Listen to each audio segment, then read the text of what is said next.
Tuh, lu tuh harus tahu kalau lu salah. Bang, sekali dulu Bang, mari kita bahas Bang. Hah? Mari kita bahas sekali dulu. Mari kita bahas. Itu sebenarnya pengen nampol orang tuh. Oh gitu. Iya, biar lu tahu kalau lu salah. Gitu. Okay. Tapi kalau misalnya mari kita bahas, itu berarti kita terbuka nih. Ada hal yang menurut gua benar di apa yang lu sampaikan. Oh, berarti kalau lu kayak gini ya, terbuka lagi tuh. nampol. Kalau kayak gini lagi terbuka aja. Ada hal yang akan terjadi setelah lebaran. Oh iya? Akibat dari ini gitu. Dan itu dilakukan oleh penumpang gelap. Apa? Hah? Apa? Kita bongkar nggak di sini nih? Ya mari kita bahas. Presidennya 2 tahun. Itu pernah gue dengar. Pernah gue dengar. Dan itu akan dimulai besok. Ya, tapi... Dengan apa? Dengan mengorbankan seorang aktivis bernama Andri ini.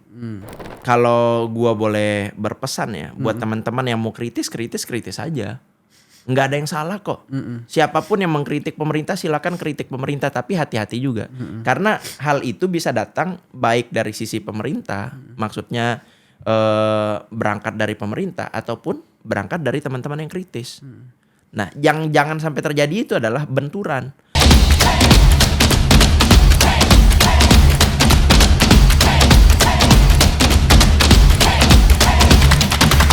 Oke, halo teman-teman Retorika Show. Kembali lagi bersama gue Belmondo Scorpio. Dan hari ini gue bersama abang kita yang rame. Semua orang dibantah sama beliau ini.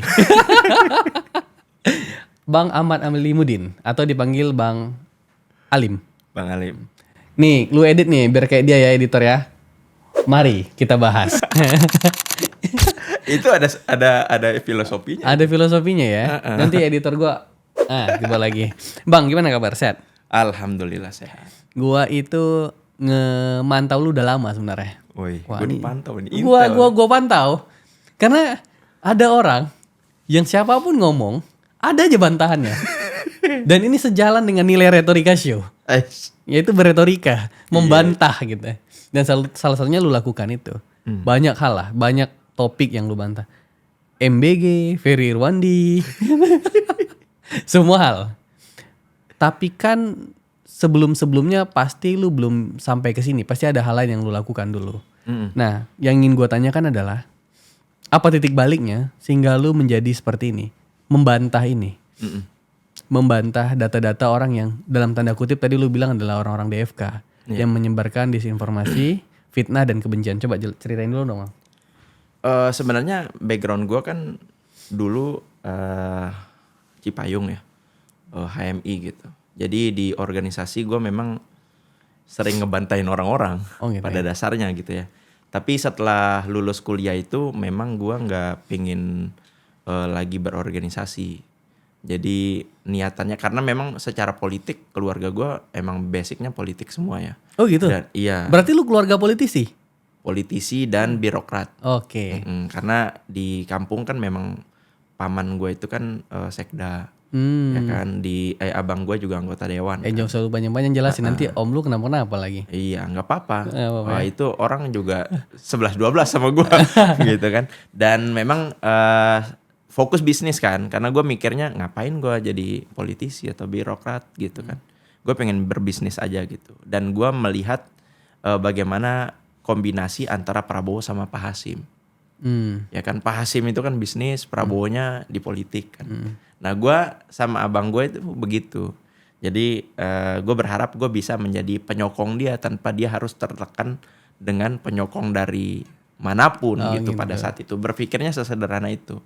Sampai akhirnya gue berorganisasi lagi, gue akhirnya diminta untuk pindah dari HIPMI Jaya ke HIPMI Depok. Di situ juga dialektikanya cukup panas gitu kan. Sampai di titik dimana gue memilih untuk tetap mendukung Pak Presiden, Pak Prabowo waktu itu ya sebagai calon presiden. Dan pada saat itu tuh sebenarnya gue kan keliling di berbagai provinsi ya, berbagai kota gitu. Kenapa lu keliling tim ses waktu itu? Tim ses. Gue punya organisasi relawan namanya RPGM. Apa itu? Rakyat Prabowo Gibran Milenial. Jadi fokus kita adalah milenial sama Gen Z. DNA-nya udah Prabowo Gibran ternyata ya. Oh dari 2014. 2014 ya. Cuma memang kan memang dari 2014 berarti lu gak milih Pak Jokowi waktu itu ya? Enggak milih Pak Jokowi. Cuma kan waktu itu di framing sama si Ferry kan gue adalah pendukungnya Gibran banget gitu. Padahal namanya aja Rakyat Prabowo Gibran gitu. Nah sampai pada satu titik ketika debat itu kan banyak DFK ya. Bahkan di debat aja itu ada DFK gitu. Waktu itu soal tanah misalnya, tanahnya Prabowo. Terus kemudian soal keamanan data pertahanan dan lain-lain kan. Yang menurut gue ini kekonyolan seorang calon presiden ngebahas data yang mereka sendiri nggak memahami itu gitu. Dari situ, tapi waktu itu belum pede, belum berani untuk membicarakan itu di akun pribadi. Belum pede ngonten gitu ya? Belum pede ngonten, tapi ngontennya itu di akun organisasi. Oke. Kayak misalnya ini Retorika Show, ya udah di akun Retorika Show gitu. Nggak banyak ngebahas di akun pribadi karena waktu itu lebih ke menjaga pertemanan aja. Gua nggak memaksa teman-teman gua untuk ikut pilihan politik gua, bahkan gua nggak pernah kampanye di situ. Gue cuma nge-share apa kegiatan gua gitu, kayak kampanye kemana-mana gitu kan. Nah, titik balik paling utama itu ketika akhirnya berani ya ngonten di akun pribadi itu. Ketika di Sumbawa itu lagi rame soal Provinsi Pulau Sumbawa. Oke. Ya kan?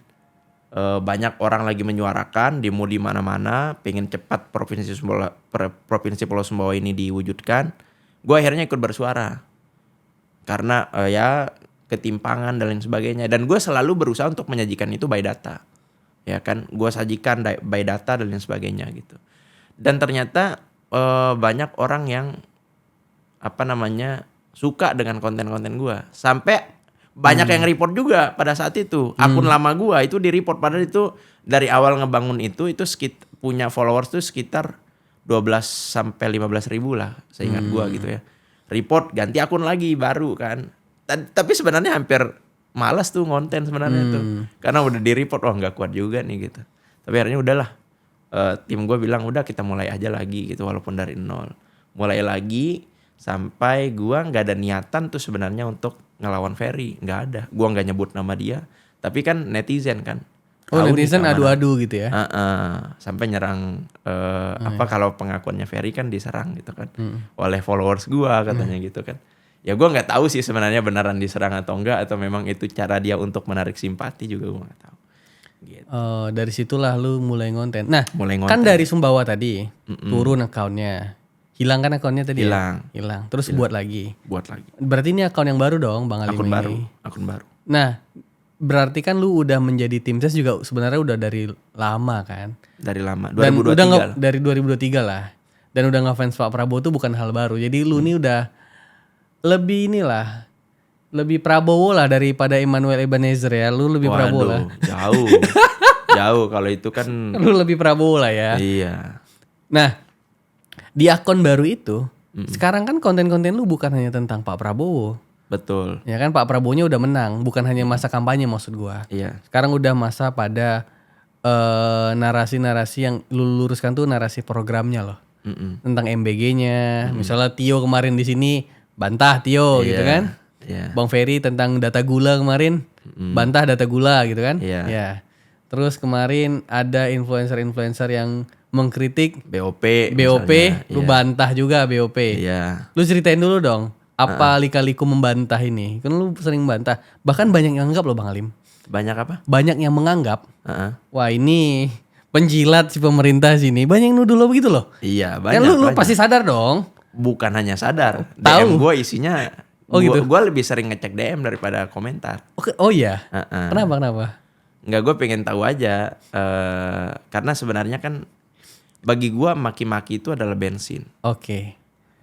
Dari kecil kan gue nggak pernah peduli sama orang begitu deep gitu ya. Yeah. Orang mau bilang gue apa ya bodo amat. Urusan gue adalah gue pengen mencapai apa yang gue tuju gitu. Itu dari zaman pesantren tuh. Makanya dulu kadang ada orang berani ngomong di belakang, gue ngomong di depan langsung. Bahkan kalau di mata kiai gue ya satu-satunya orang yang berani ngomong belak-belakan itu ya cuma gue gitu. Nah makanya kalau di komentar ini kan banyak kayak komentar nanti serbuan gitu. Kalau satu-satu ada yang misalnya ngomong ya gue ladenin. Kalau misalnya menurut gue penting gitu. Tapi kalau nggak penting gue nggak ladenin gitu. Nah kenapa akhirnya gue ngebantah? Karena gue liatnya begini loh. Indonesia ini salah satu negara yang literasinya rendah. Ya kan? Kalau kita baca data pun banyak orang lebih utama melihat judul daripada isi. Padahal kita tahu sama-sama bagi kita yang punya literasi gitu ya. Judul ini kan hanya untuk istilahnya? Gimmick atau biar rame lah. Biar rame gitu. Apa sih istilahnya kalau di dalam dunia artikel tuh? Apa sih biasanya? Thumbnail apa sih? Ini apa sih namanya? Judul. Clickbait. Clickbait. Jadi kan sebenarnya artikel-artikel atau berita-berita ini clickbait kan. Judulnya apa nanti isinya beda gitu. Bahkan bedanya bisa 70-80%. Lu tapi kan buat clickbait kan?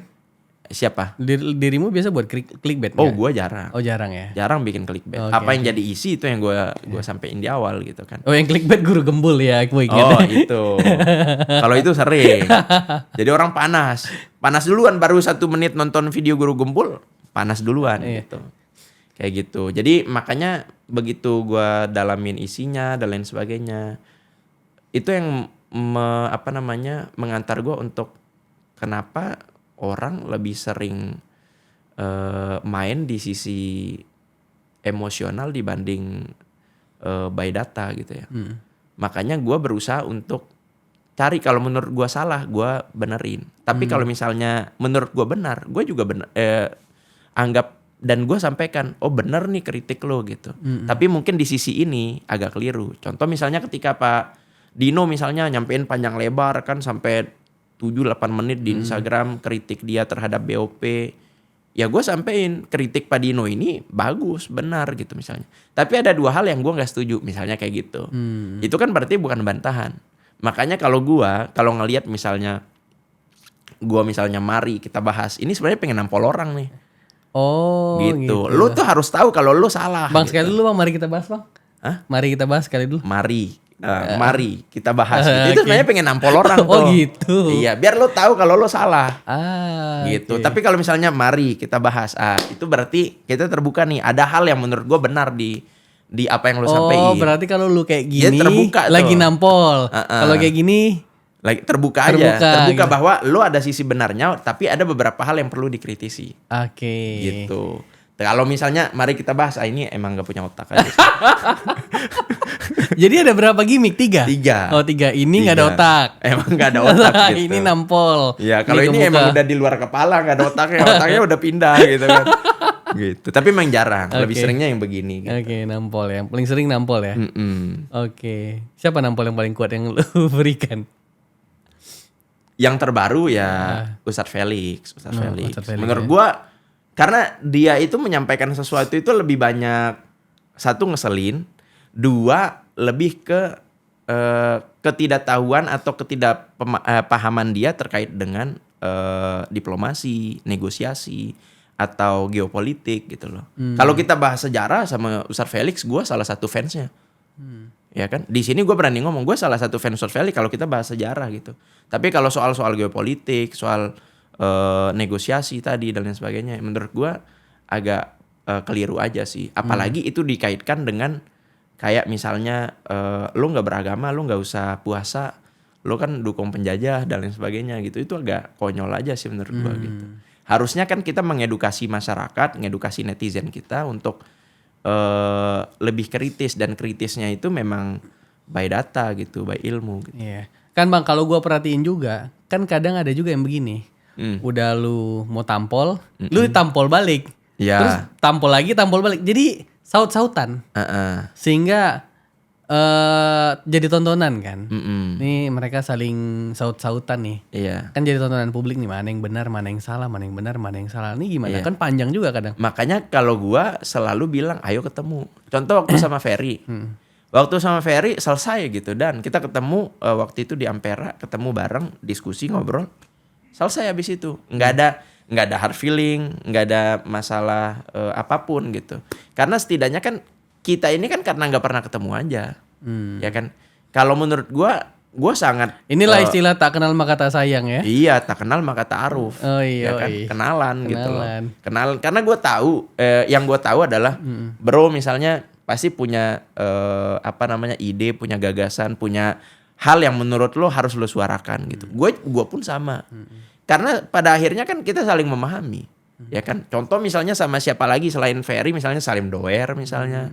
Ya kan? Atau siapa lagi? Oh banyak. Kena potong video gue bentar lagi nih. Sebut bang, sebut. Banyak misalnya ya? DJ Doni. Kalau DJ Doni memang belum pernah ketemu. Atau misalnya Rubian misalnya. Ya kan waktu itu banyak yang lebih. Firdian udah.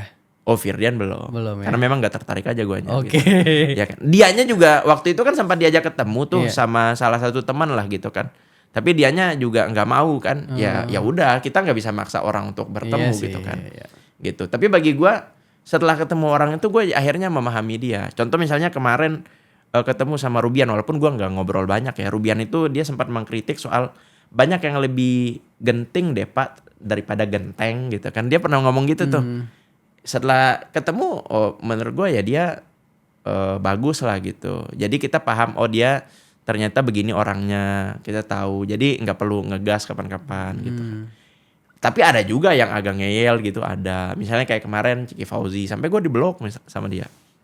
Instagram lu diblok? Iya. Oh, berarti dia merhatiin lu banget ya? Merhatiin. Waktu masalah Kemenhaj itu, ya kan. Bahkan gue sampein kritik gue ke Kemenhaj juga kan, ke timnya Kemenhaj.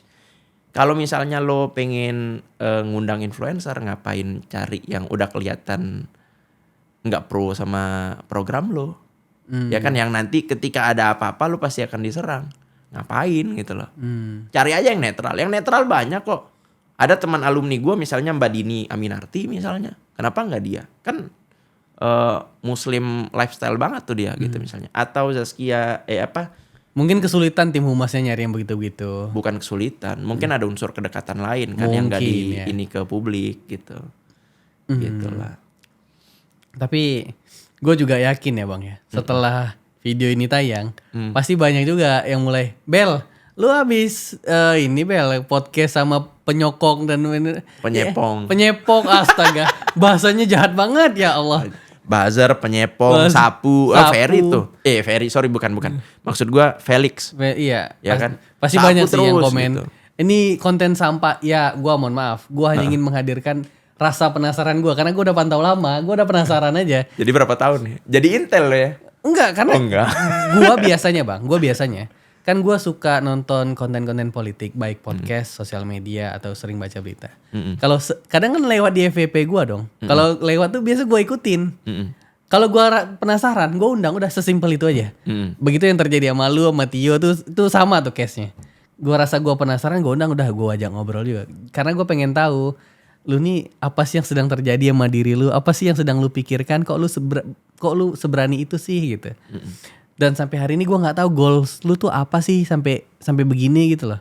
Nah, goals lu apa? Apa? Paripurna lu di mana nih? Apa konten-konten dukung pemerintah sampai Pak Prabowo selesai, terus Pak Prabowo nggak jadi presiden lagi? Udah berhenti juga atau sampai mana? Goalsnya sejauh apa?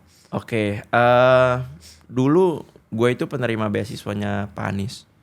Pak Anies yang mana, Indonesia Mengajar? Bukan, namanya Paramadina Fellowship. Okay. Waktu dia jadi rektor Parmat. Gue pernah ikut Indonesia Mengajar juga. Oh gitu. Ya program dulu sama perusahaan susu gitu. Pernah gue. Gue nggak pernah ikut. Tapi gue kenal beberapa dulu kakak-kakak senior UGM yang dulu ngajar di pesantren gue.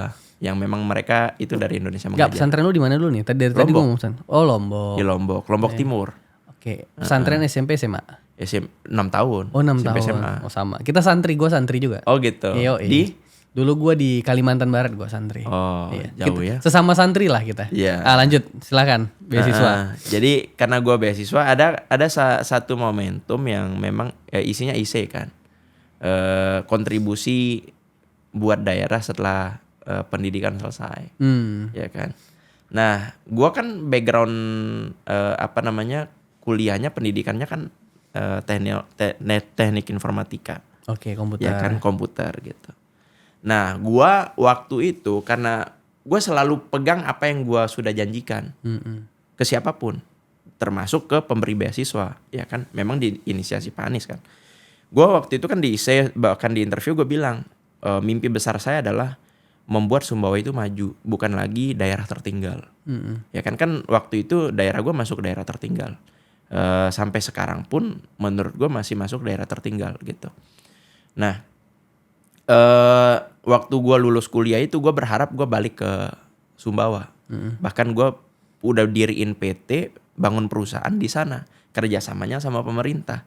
Karena gue pengen support pemerintah, sokong pemerintah daerah gue untuk bisa maju. Dan gue waktu itu mulai dari pariwisata. Nah, itu yang menjadi goals gue ke depan. Gitu. Pada akhirnya kita pengen balik ke kampung halaman, Pak. Jadi sama seperti Tuhan menciptakan kita balik ke kampung halaman. Tapi Lebaran lu nggak pulang? Ya Lebaran ini kan banyak tugas, Pak. Banyak tugas. Ya kan, Nggak, gitu. Berarti konten-konten ini hanya batu loncatan sebelum akhirnya lu balik ke daerah? Bukan batu loncatan juga. Sekarang malah jadi hobi baru. Oh, hobi baru. Enggak, Iya. kenapa lu nggak jadi kepala daerah aja, Mas Salim? Belum ada penyokongnya. Yo, ayam mau sokong mau jadi kepala daerah Sumbawa ya, dibantulah. Enggak. Menurut gue untuk saat ini masih ada kepala daerah yang gue bisa memberikan kepercayaan kepada dia bahwa dia bisa membangun Sumbawa. Oke. Ya, menurut gue bupati yang sekarang masih oke lah gitu. Ini jadi ada pertanyaan menarik. Anggaplah suatu hari di masa depan lu jadi kepala daerah. Ini kita hayal-hayalan ya. Iya, hayal-hayalan. Partai mana lah yang lu pilih untuk dukung lu?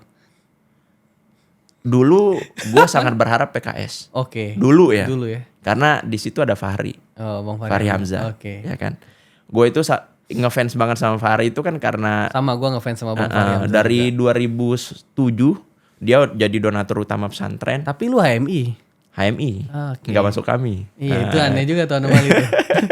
Okay. Padahal gue hidup dari kelas 1 SMP sampai kelas 3 SMA itu benar-benar dikelilingi oleh ahi-ahi kami. Oke. Ya kan? Mayoritas tuh guru gue itu kami semua. Oke. Tiba-tiba sampai Jakarta, gue pilih HMI. Oke, agak anomali. Tapi fans Fahri Hamzah kan? Tapi ngefans sama Fahri Hamzah. Tapi ngefans sama Fahri. Oke. Ya kan? Karena apalagi dia backgroundnya kan LDK. Iya, oke. Ya kan? LDK kemudian kami gitu kan. Karena waktu itu gue minta banyak saran lah dari senior-senior, dari abang-abang gue. Terutama abang kandung kan. Karena dia dulu ketua HMI cabang Sumbawa. Dia pernah bilang gini, saya bilang saya nggak kuat kalau misalnya saya ber-HMI. Karena setelah saya coba bergaul dengan anak-anak HMI, nggak ada yang sholat, gue gituin kan.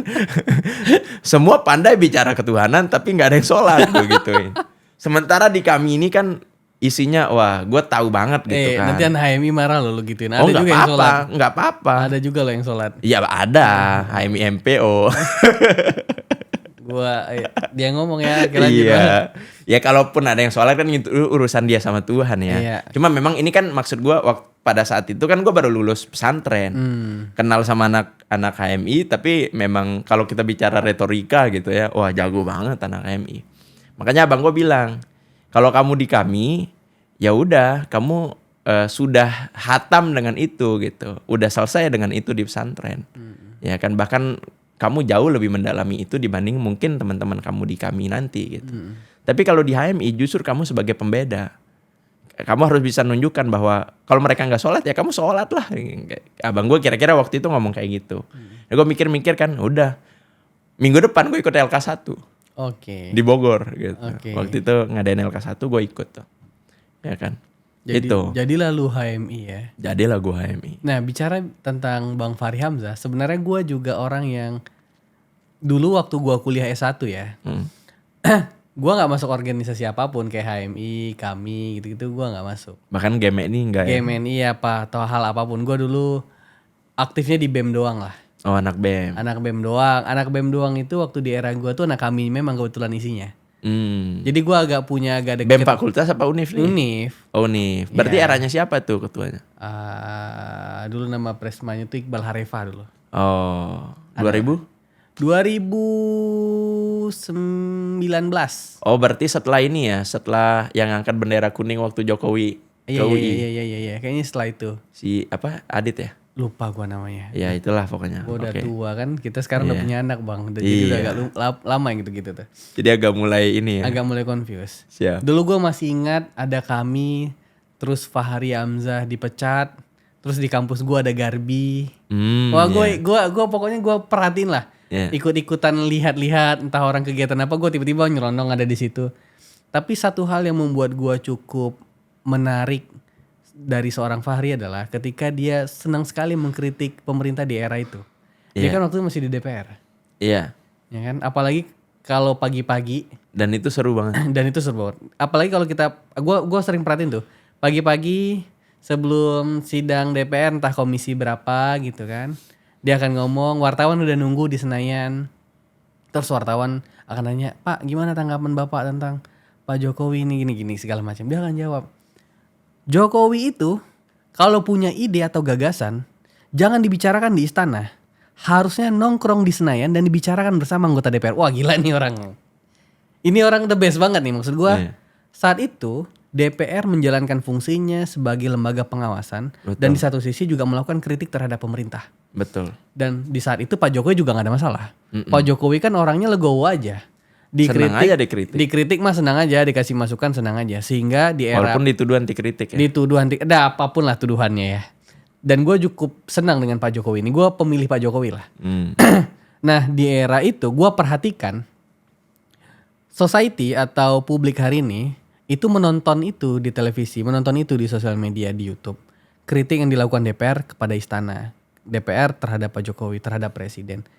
Tapi hari ini kan berbeda. Iya. Yang terjadi adalah yang lebih ribut sekarang kabinet dibanding Senayan. Iya. Senayan lebih adem.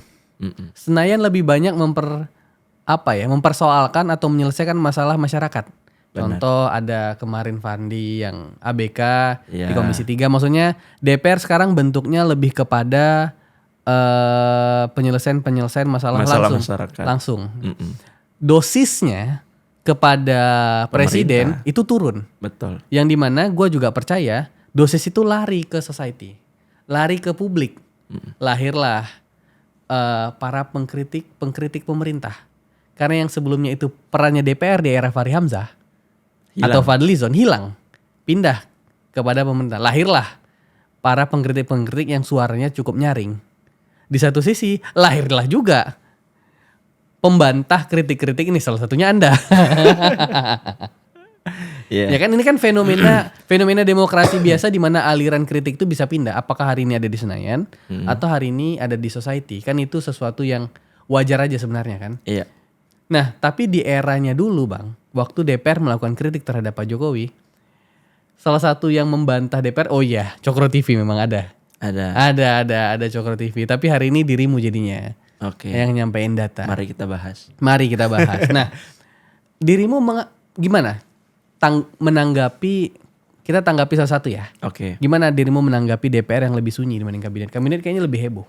Oke, sebenarnya ya kalau kita bicara DPR hari ini. Tapi setuju ya, lebih ribut Fahri Hamzah ya? Oh jauh, lebih berkualitasnya pada saat itu jauh.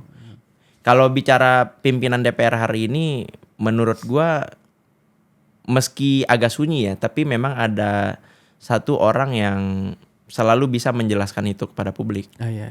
Namanya Dasko. Oke. Ya kan?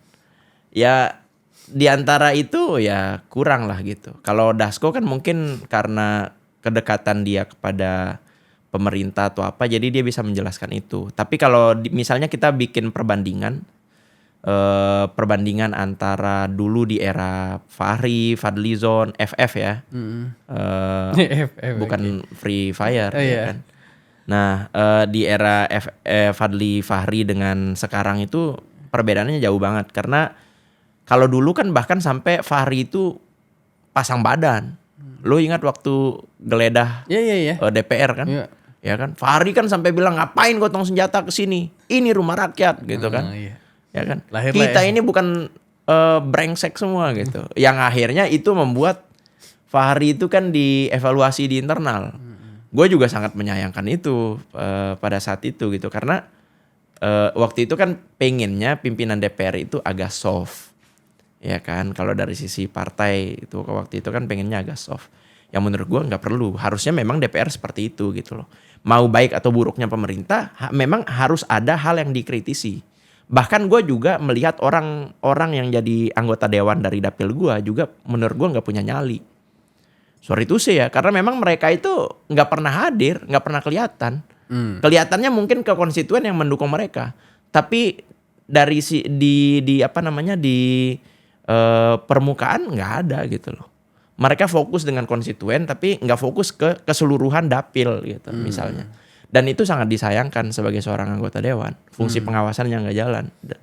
Dan selain itu juga memang ada beberapa anggota dewan yang hari ini kritik, misalnya contoh lah misalnya dari partainya Bu Mega misalnya ya, Banteng gitu ya. Memang ada kritik kayak misalnya MBG gitu MBG dikritik dan tapi masalahnya adalah kadang mengkritik MBG ini nggak sesuai juga dengan apa yang mereka sudah lakukan. Contoh kemarin Bang Adian kritik soal MBG, anggarannya memang betul nih diambil untuk MBG gitu kan. Padahal sebenarnya kan nggak sesederhana itu menjelaskan kenapa MBG bisa masuk ke situ. Dan harusnya lu sebagai anggota dewan bisa menjelaskan itu dong, ya kan? Atau pemerintah juga kan mungkin udah menjelaskan itu. Kan lu tahu dari awal gitu ya maksudnya ya. Iya, bahkan lu ikut sidang itu. Lu ikut merumuskan itu. Tiba-tiba sekarang ngomong bahwa MBG mengambil duit pendidikan.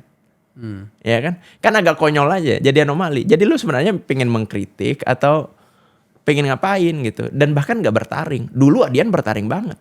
Gue termasuk suka kritik-kritik dia pada negara gitu. Apalagi zaman-zaman eranya SBY. Itu DPR yang diharapkan tuh begitu ya? Harusnya begitu gitu loh. Maksud gue tapi memang harus tetap by data gitu loh. Jangan sampai hanya sekedar ya udah gue oposisi, gue nggak suka sama pemerintah gitu. Kan agak konyol. Kalau di era SBY mereka itu berani bicara by data, bahkan vokal banget gitu. Enggak cuma di era Fahri gitu loh. Di era SBY itu kelas banget PDI menurut gue. PKS juga nggak ada bunyi sekarang ya? Nggak ada. Mainnya main soft aja. Main soft aja. Yang lebih teriak memang ya walaupun nggak ada pilihan ya. Ya PDI lebih teriaknya lebih kenceng lah.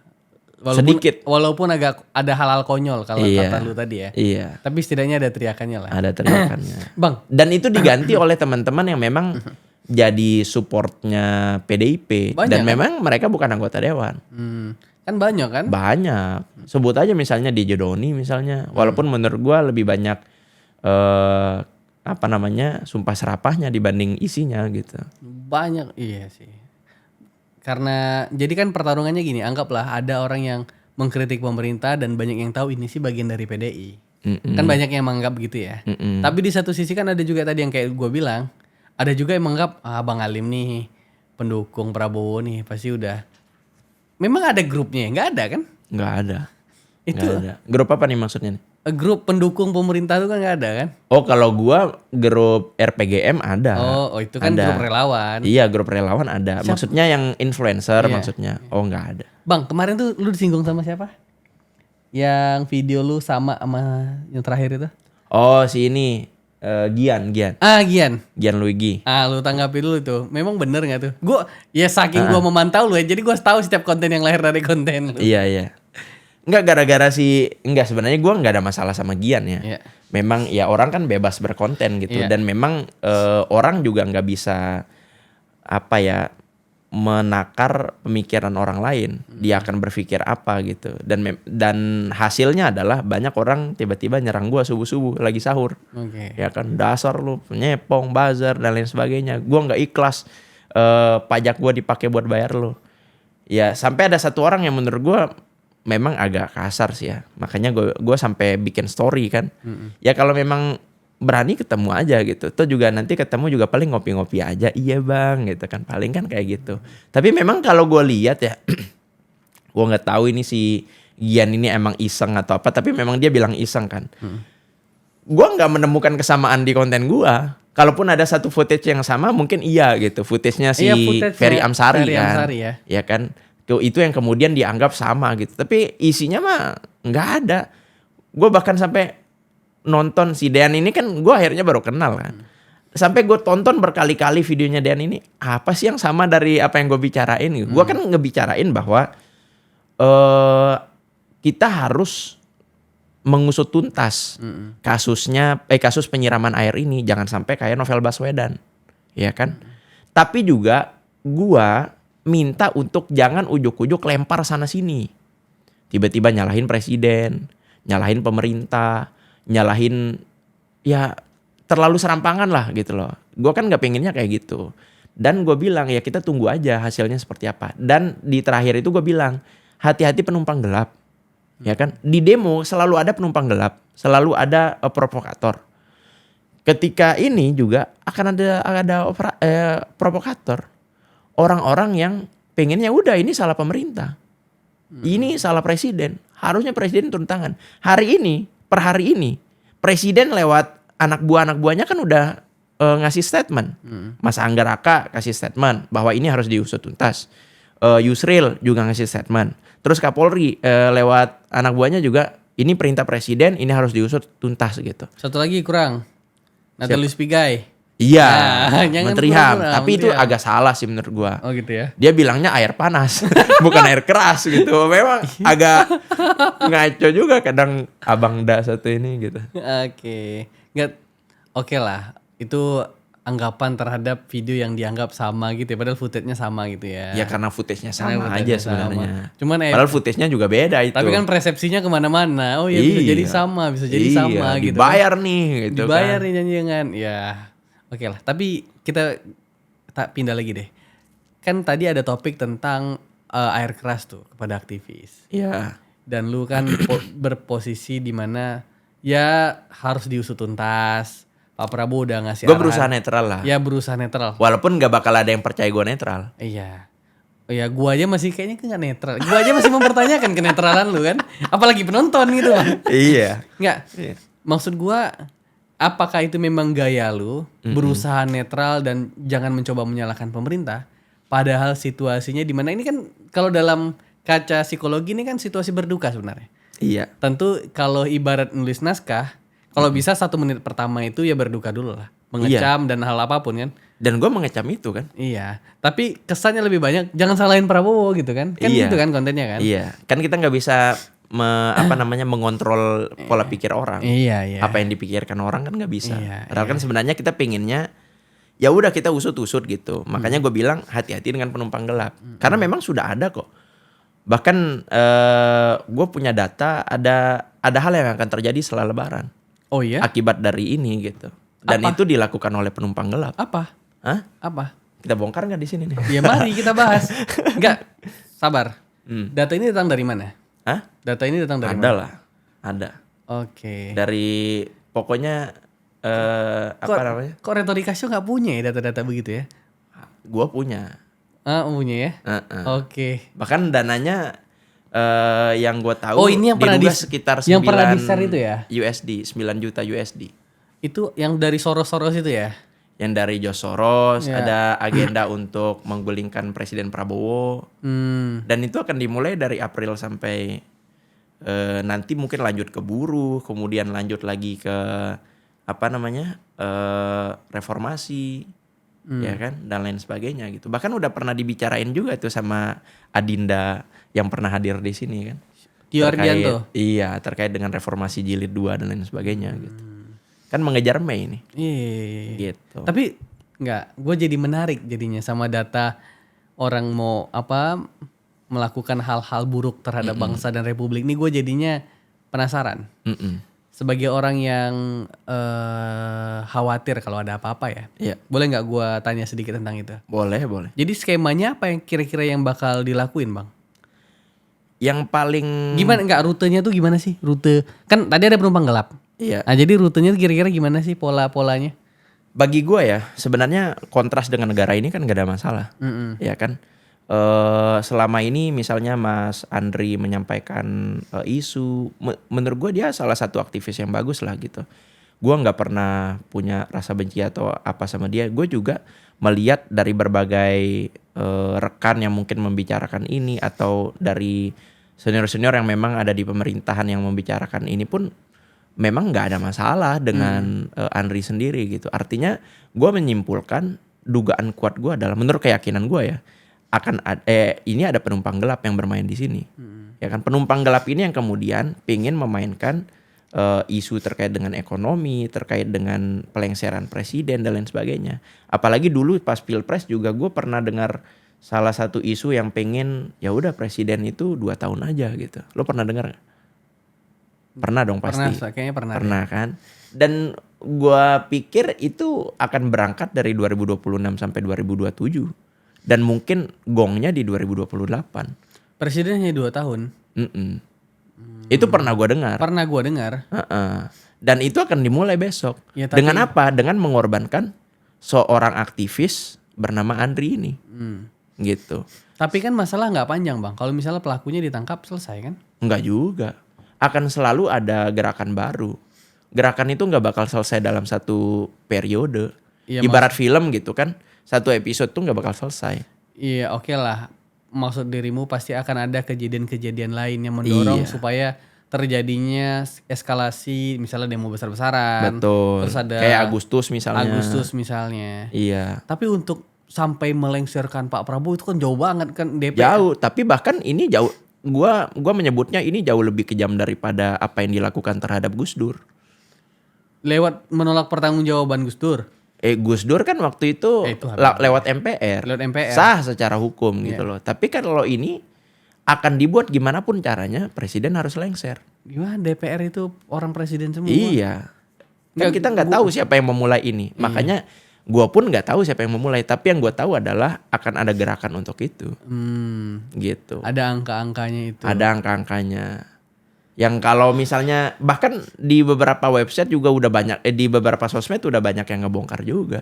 Tapinya kan jadi gini loh Bang Alim. Ini gue melepaskan semua inilah ya.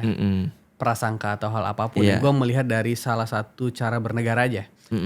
Kalaupun pada akhirnya kita punya perspektif atau bayangan bahwa akan selalu ada penumpang gelap di setiap aspirasi yang ingin disampaikan. Wah riwa dong cara ngurus negara. Kalau misalnya ada orang ingin sampaikan aspirasi, anggaplah dari satu kelompok kecil ke depan Senayan. Kalau kita punya perspektif, wah nanti bakal ada penumpang gelap. Wah sulit dong aspirasi bisa didengar. Sedangkan quote unquote dalam tanda kutip, negara ini luasnya minta ampun, ngurus masyarakatnya nggak sesederhana itu juga. Cuman kalau ada perspektif penumpang gelap, kekhawatiran kelengseran dan hal lainnya, gimana tuh bang? Nah makanya kalau gua boleh berpesan ya, buat teman-teman yang mau kritis aja, nggak ada yang salah kok. Siapapun yang mengkritik pemerintah silakan kritik pemerintah, tapi hati-hati juga, karena hal itu bisa datang baik dari sisi pemerintah, maksudnya berangkat dari pemerintah ataupun berangkat dari teman-teman yang kritis. Nah, yang jangan sampai terjadi itu adalah benturan antara masyarakat sipil dengan negara. Ya kan, negara juga nggak pernah mempermasalahkan kritik kan. Kapan ada Prabowo bilang kalian ini kritik dan lain sebagainya. Memang ada lah beberapa kali, tapi kan itu langsung tembak gitu loh ke orang-orang yang selama ini kritik tapi ternyata ditahu bahwa mereka ini terima duit dari luar gitu loh. Bahkan sekarang udah jadi rahasia umum, bukan rahasia khusus lagi, bukan rahasia yang sifatnya nggak bisa ditahu publik. Semua publik bisa ngecek itu, fakta itu gitu. Kan lu agak ahli nih. Enggak juga pak. Bukan, maksud gue agak ahli dalam, ya gue bisa kategorikan ahli komunikasi lah. Enggak juga. Ini seni bermain peran aja pak. Gitu. Kalau misalnya ada ide gini untuk meredakan persoalan aktivis kemarin, Pak Prabowo harus jenguk dia. Menurut lu tepat nggak tuh? Harus. Kalau bisa, kalau misalnya Bapak bisa datang ke situ menjenguk Mas Andri, harus dilakuin. Terus kenapa enggak? Terus Pak Prabowo sampaikan saya temukan pelakunya gitu kan itu kan gagah aja kan? Iya. Selesai aja sebagai tapi kan udah disampaikan oleh perwakilannya. Kan ada Bang Yusril udah sampein, Bakom sebagai badan komunikasi udah sampein, Mas Pigai sebagai Menteri HAM juga udah sampein. Saya kira itu sudah mewakilkan. Tapi kalau misalnya kan kita nggak tahu pertimbangan orang di lingkaran istana ya. Kan gue bukan orang istana. Iya. Tadi kenapa ya dalam pikiran gue lo tuh orang istana gitu ya? Salah mungkin pikiran gue. Salah dong. Kecuali gue sekarang di KSP misalnya, itu baru cocok ya kan. Gitu. Tapi memang menurut gue itu harus dilakukan kalau misalnya bisa. Tapi kan gue nggak tahu apa pertimbangan istana terkait itu gitu. Tapi yang pasti kalau menurut gue adalah gimana caranya agar tidak ada benturan gitu loh, benturan. Dan kalau misalnya Polri berhasil mengungkap ini, itu adalah langkah yang sangat bagus. Setidaknya eskalasinya bisa diturunkan dari yang warm banget misalnya jadi agak calm gitu, ya kan? Agak kalem sedikit ya kan, walaupun mungkin akan ada atau mungkin akan cari strategi lain gitu. Tapi itu pasti akan sampai ke situ. Nah, menurut lu juga nih Bang Alim, kan selain Mas Andri yang kemarin, itu kan banyak juga influencer aktivis yang juga kena teror. Banyak, Sherliana Vita. Ya, banyak lah kita DJ Doni dan lain-lain. Dan lain-lain. Lu pernah kena teror juga enggak lah ya, paling Gua pernah diteror lewat sosmed aja, Oh. nggak sampai datang ke rumah dan lain sebagainya. Gitu. Ya, mereka Kalau berani datang ke rumah sih keterlaluan, yang ada ditembak brimob. oh gitu ya. Karena lingkungan gue isinya brimob semua. Oh, Mau nyari masalah sama brimob bagus oke. banget gitu. Oke. Berarti memang agak bagus pengamanan lu nih, Bang. Alhamdulillahnya Alhamdulillah begitu ya. kan. Tapi yang mau gua tanyain adalah, menurut lu apakah menurut ini analisa ini aja, analisa konyol aja. Menurut lu apakah ini adalah satu dalang yang sama, Bang? Kalau kita bicara dalang, Kan lu pasti suka baca data dong. Pasti dapat Pasti banyak dong. dapat input data dong. Pasti Pasti diskusi dong. sana sini dong. Iya. Pasti ada satu hal yang lu ketahui mungkin nggak bisa sampein di sini tapi Iya. lu sepil deh. memang dalangnya berangkat dari satu orang. Gitu ya. Satu orang. Tapi ya itu juga udah jadi rahasia umum kok. Ya kan? Orang ini akan selalu membuat negara-negara itu chaos. Dimanapun. Kita bisa lihat kok di banyak negara. Contoh misalnya waktu Agustus itu siapa yang nggak tahu dengan Nepal misalnya. Nepal runtuh, ekonominya hancur. Karena siapa? Karena satu dalang itu. Siapa yang mendanai anak-anak muda itu untuk benar-benar berani bersuara? Kan ada gitu. Padahal sebenarnya itu berangkat dari kelompok kecil. Tapi karena ada yang menunggangi, maka jadi besar. Ya kan? Di Indonesia, karena kan kemarin damai-damai aja awalnya. Damai-damai aja. Di awal-awal demo itu emang ada masalah? Nggak ada riuh dan lain sebagainya. Tapi kan pada akhirnya ada kelompok yang kemudian hadir untuk membuat chaos. Sampai si Afan akhirnya tertabrak. Kalau Afan nggak didorong dan nggak jatuh, emang dia akan tertabrak. Kalau misalnya kita boleh gitu ya melawan takdir Tuhan misalnya gitu kan. Gua rasa kalau dia nggak didorong dan nggak jatuh, dia nggak bakal tertabrak. Ya kan? Dan selalu ada gitu. Waktu zaman gua dulu gua di atas mobil komandonya HMI waktu demo 411. Kan 411 itu kan kisruh kan. Sampai gua di tengah gas air mata, nggak bisa ngelihat. Polisi ngebantu gua, ngamanin gua. Ayo ditarik ke belakang inilah mobil pengamanan mereka kan. Karena gua udah benar-benar nggak bisa ngelihat dan gua nggak dipukul pada saat itu gitu. Tapi memang selalu ada. Dan gue melihat itu ketika waktu itu terjadi kisruh 411 itu. Datang tiba-tiba kelompok baju hitam, ya kan. Lempar polisi, pukul polisi, dan lain sebagainya. Dan setiap demo itu selalu ada itu, Pak. Gak mungkin gak ada. Makanya setiap kita demo kan kita selalu kasih tanda. Kita selalu kasih tahu, nanti begini, dan lain sebagainya gitu. Kayak gitu. Dan teman-teman mahasiswa juga menurut gua kan kemarin waktu demo juga fine-fine aja.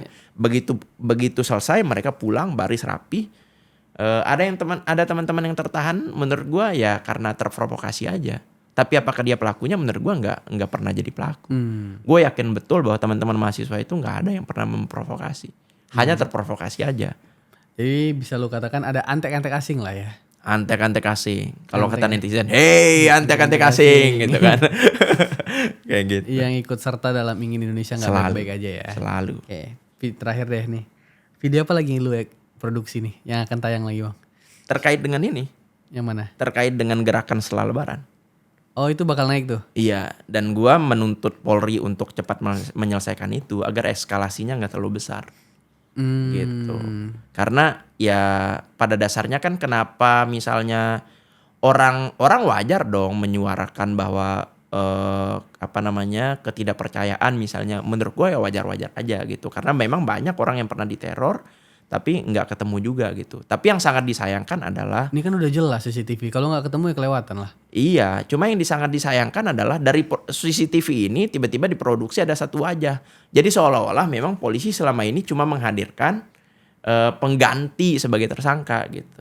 Contoh sekarang nih banyak banget termasuk Rike. Tapi kan udah sampein mau kepolisian bahwa itu bukan hasil. Betul, itu kan AI, hasil AI. Tapi kan ada beberapa aktivis yang menyebut itu asli. Kan sangat disayangkan gitu. Maksud gue, polisi itu, gue lupa istilahnya ya. Polisi itu punya cara untuk, karena gue dulu di Saka Bayangkara, fokus gue di kriminologi. Polisi itu punya ilmu khusus untuk mengungkapkan siapa pelaku.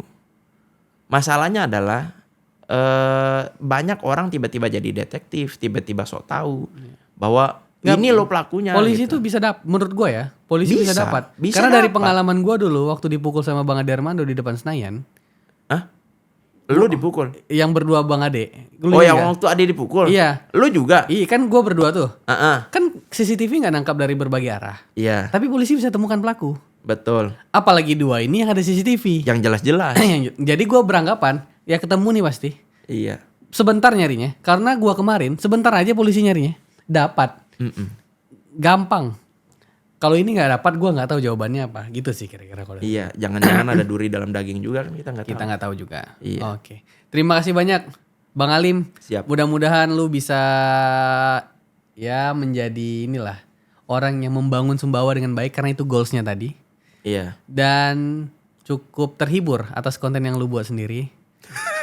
Dan memberikan edukasi lah kepada orang-orang yang mungkin datanya ada yang salah atau mungkin masuk ke ranah DFK. Gue doain mudah-mudahan lancar. Dan untuk pemirsa Retorika Show jangan salah paham. Gue ngundang nih nanti lu kira nanti wah Belmondo udah jadi penyokong.